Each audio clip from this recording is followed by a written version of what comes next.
In today's video, I'm going to teach you how to sign out of your Slack workspace on your desktop or via a web browser. Whether you're stepping away from your device, need to switch between accounts, or simply want to ensure your workspace is secure, knowing how to sign out properly is essential. First, let's begin by opening Slack. You can do this on your desktop application or directly through a web browser, whatever is more convenient for you. If you haven't launched Slack before or need a quick refresher, just locate the Slack application icon on your desktop and double-click it. If you're using a web browser instead, open your preferred browser and navigate to Slack's website. Once you're there, you'll see the login page where you can enter your credentials to access your workspace.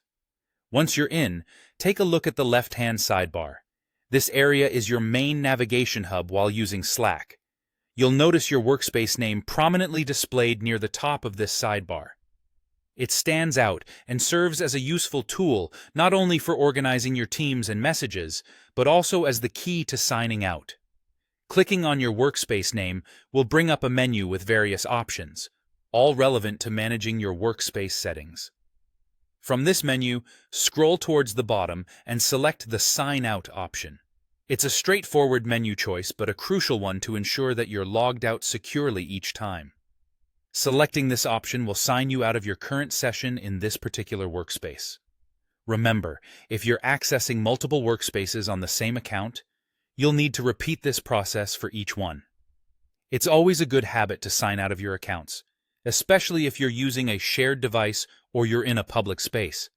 This action not only protects your sensitive information, but also ensures that no one can access your Slack conversations without your permission. And that's it. By following these simple steps, you can quickly and effectively sign out of Slack whenever needed.